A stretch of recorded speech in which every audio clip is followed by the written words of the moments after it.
Paint stains are the enemy of clothes. They never come out, like never. But what if I told you that this is actually your superpower? Today, I'm painting directly onto fabric and it's going to stay soft, stretch perfectly, and survive every single wash. Then I'm going to add some embroidery that would make this whole thing pop in 3D.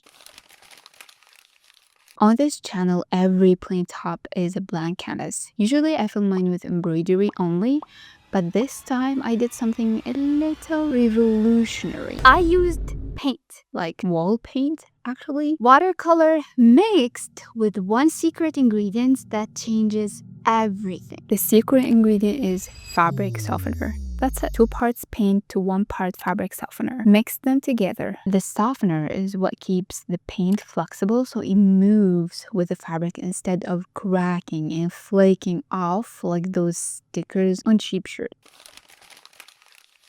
For the design, I found this cute teddy bear holding balloons on Pinterest. I printed it in black and white, cut it out, fold it in 4 to find the center. Then did the exact same fold with my fabric piece. Lined up the centers, taped the teddy down, and traced the outline with a regular pen. I know everyone says you need those fancy heat disappearing pens. Well, you don't. A regular one works. And if you're skipping the embroidery, a spray of alcohol makes it vanish. I've tried it and it works. Listen, I have to be honest with you. I lost my painting footage. 2 full days. I've been searching every drive, every phone, every memory card, and it's gone. I'm so devastated. Like, I had this beautiful shots, but it is what it is. And what I can show you is more or less the finished result. And honestly, the embroidery section coming up is where this goes from cute to completely unreal. So stay with me. And my colors, stolen from my daughter's watercolors and my husband's white paint. That's genuinely it. No special fabric paint, no expensive supplies. Whatever is in your house right now is probably enough. One thing, if your mixture looks a little weird or coagulated, just add a tiny bit of paint thinner or kerosene. It'll smooth right out.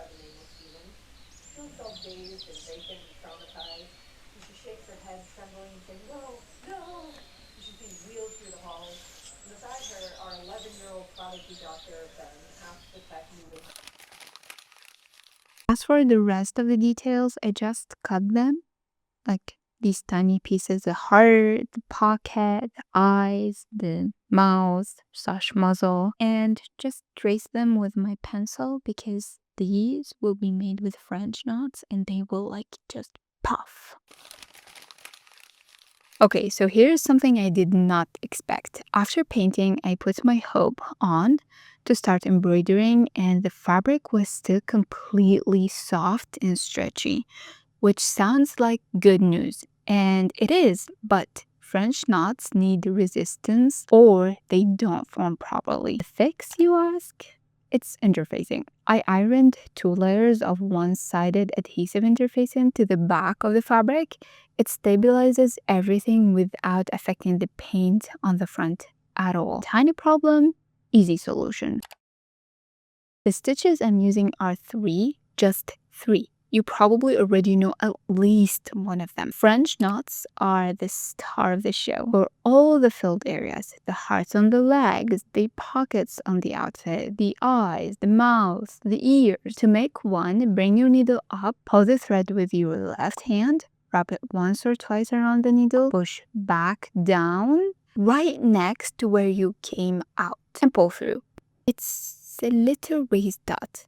And repeat. I'd advise you to put on a good podcast. I've been deep in true crime for a little while, listening to morbid podcasts. Well, 2 years to be exact, and it can't get out. Send help. The second stitch is backstitch. For anything that needs a clean, precise outline, i.e. the eye circles, the mouth shape, out, in, out, back into the last stitch. That's all it is. Fill those outline with French knots after. The eyes get one detail that I'm genuinely obsessed with. One single white French knot in the corner of each eye, it makes them look alive. Watch. And then the thing that takes this from I made it to wait, where did you buy this? I've been watching a cake decorator on YouTube. His name is Gregory Mason, who does this beautiful clean outline around his designs. And I thought, well, I can do that in thread. So I did. Last but not least, split stitch border. All the way around the teddy's body, the outfit, and every single balloon. To make it, forward one stitch, then come up through the center of the last stitch, splitting the thread in half. It builds this raised rope-like line that creates actual shadow and dimension. Look at the balloons especially. Some are in front, some are behind. That border is what makes you read the depth. That's the 3D effect.